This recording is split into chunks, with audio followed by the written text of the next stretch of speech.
Alabama basketball. What's going on, guys? It's Jack, and today we are looking at Alabama basketball. And I gotta say, from what I remember growing up of Alabama basketball, there was not much that was great in terms of games played there. And I know technically it started to improve under Coach Avery Johnson, but Coach Nate Oats has really taken Alabama basketball and this program to a whole nother level. And this year, they're a legitimate national title contender. They probably were on the fringe last year, even a couple years ago. Like, they've been right around that area for a few years now. And last year, they went 25 and 12, 13 and 5, which was second in the SEC. They were a top 5 offense in the country. They did lose their one SEC tournament game, but they rebounded in the NCAA tournament, where they were 4 and 1, losing in the Final Four to eventual national champion UConn Huskies. And they had a great offense and then a bad defense. That the defense did improve as the year went on, but it was a really good team last year, led by Mark Sears. And so let's go over the roster changes as we look ahead to the 2025 season. And we see who's out, who's back, and who's new with Alabama basketball. Aaron Estrada. So who's out? Aaron Estrada, who's certainly a key player for them last year. Rylan Griffin, same, really important wing, great shooter for them. Nick Pringle, a big. Sam Walters, who's like a wing. He's gone to Michigan. And Mohamed Wage. I butchered that one. I'm sorry, guys. But I would say the first two were the most detrimental. Estrada's out of eligibility, and Rylan Griffin transferred to Kansas. Those are the two big pieces that they lost from last year's team. Now, who's back? Mark Sears, a National Player of the Year contender. Grant Nelson, Latrell Washington Jr., Jaron Stevenson, who hit those 5 threes in the Elite Eight game against Clemson, and Muhammad Diabate. Now, this is where things get very interesting. Oh, I guess before we move on, Grant Nelson and Latrell Washington Jr. and Jaron Stevenson, to varying levels, are important contributors that they brought back. Grant Nelson, while he's not Mark Sears, he is a bona fide, no question about it, starter for this team. And he was a very important player for them last year. And I think he'll be even better this year, as he's got a year under him in the SEC playing at that higher level. I think he'll respond this season. And Latrell Washington gave them some good minutes and was relied upon to start some games, especially down the stretch, by Coach Oats. And Jaron Stevenson also, I guess while we're on it, was he didn't play a ton of minutes, like 15, 16 minutes a game, but did get a number of starts last year under Coach Oats and was a highly rated recruit to boot. So who's in? Clifford Amarui, the big shot blocker from Rutgers, is the big piece, I would say, in the haul for Alabama and Coach Oats, but they got a ton of really talented players that they brought in. And let's just go through the list. So transfers: Amarui, Aiden Holloway from Auburn, Chris Youngblood, Houston Millette, and then they've got freshmen coming in Darion Reed, Aiden Sherrill, LeBaron Filon, and Naz Cunningham. So there's just a ton of talent. All of the freshmen, by the way, are top 50 recruits. All the guys they brought in, outside of Holloway, scored double digits last season at their respective schools. Youngblood and Mallett were really good shooters and good scorers coming in to the Alabama program. And the freshmen, like Darion Reed and Aiden Sherrill, played together in high school. They're really mobile, athletic forwards or bigs in the case of Sherrill. And there's just a ton of talent that this team brought in. I think we could go out on a limb, and I don't think it's really going out too far, but this is the deepest team in the country.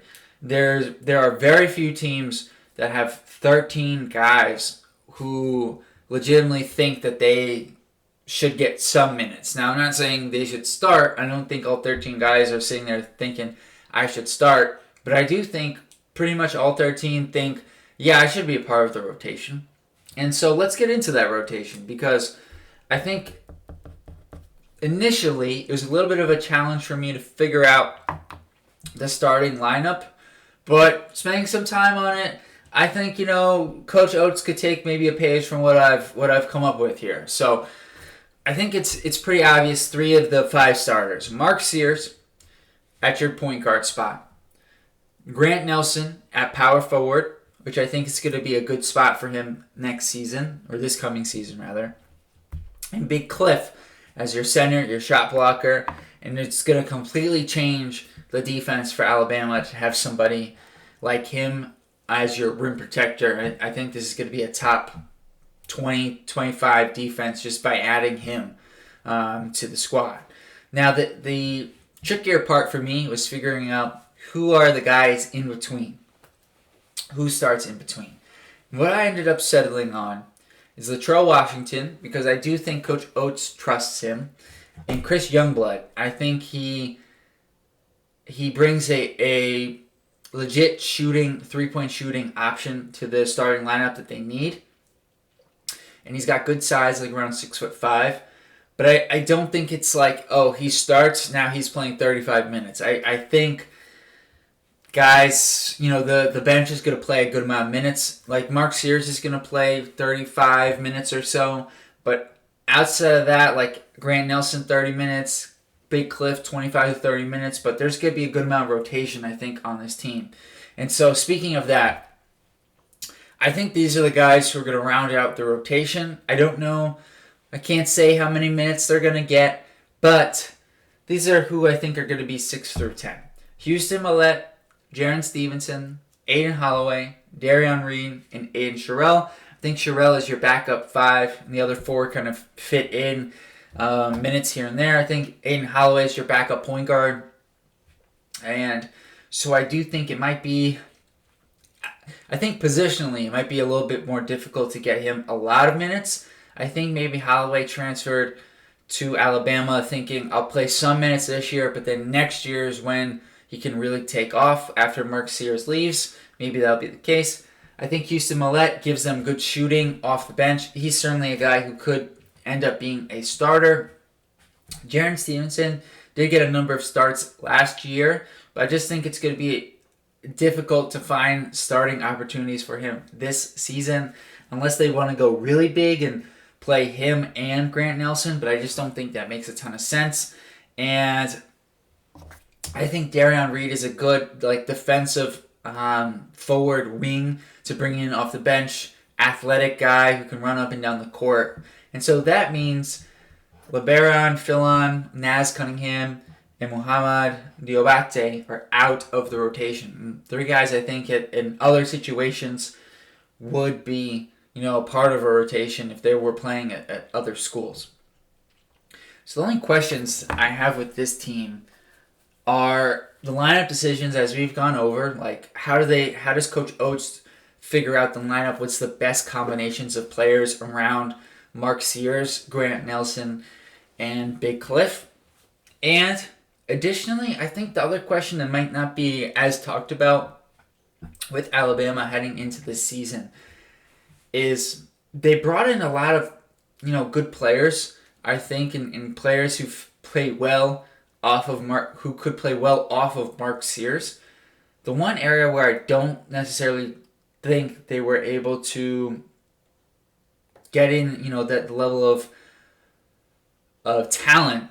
Maybe not talent, but the type of player maybe is the type of player. Yeah, that's what I was looking for here. You guys knew what I was trying to say. But type of player is, could they get somebody who can replace Aaron Estrada's playmaking? Because Mark Sears averaged over 4 assists per game. So did Aaron Estrada. And Aiden Holloway can make plays for his teammates, but he's undersized as a point guard, and so I don't like. Last year they played a lot of Sears and Estrada. I don't know how much they're going to want to do that this year with Holloway. We'll have to see how that pans out. Also because Holloway's a guy who like really plays much better with the ball than without the ball, whereas Estrada could play both with the ball and without the ball. So that's the question. That's the main question, quite frankly. The secondary playmaking. Can they figure that part out for this year's team? Because outside of that, they've got all of the pieces that you need to win a national championship. They've got great guard play. They've got experience. They've got bigs. They've got wings. Like, this is a great team on paper. So, with that being said, let's move into the schedule and predictions. And please drop a like. It helps grow the channel as we move ahead here. So, schedule, we've got non-conference games at Purdue, which is the second half of the home-and-home series from last year, which Purdue won last season. I think Alabama gets it done this year. They have a neutral game against Illinois. They play at North Carolina in the SEC ACC Challenge, which will be a tough game. And they play at home against Creighton. They're also a part of the Players Era Festival in Las Vegas, where they will play Houston, Rutgers, and Notre Dame. And yeah, so I think in the non-conference portion of the schedule, I'm going to have them going 11-2. And honestly, that's what I wrote down before I started recording this. I could see that being 12-1. Like, I would take them. The only game I don't think they'll be a favorite on the major non-conference games I laid out for you guys here is the game at North Carolina, and that's because it's if that was a neutral court game even, I think Alabama would be the favorite, but at North Carolina is going to be tough. So yeah, I think that's the only game they'll be the underdog. And so yeah, 11-2. I could see this being 12-1 though. Conference play.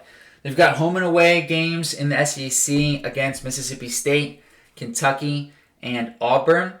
And then their home games will consist of Oklahoma, Ole Miss, Vanderbilt, LSU, Georgia, and Florida. And on the road, they'll take on South Carolina, Texas A&M, Arkansas, Texas, Missouri, and Tennessee. And I think this is the best team in the SEC. I think they'll win the SEC this year outright.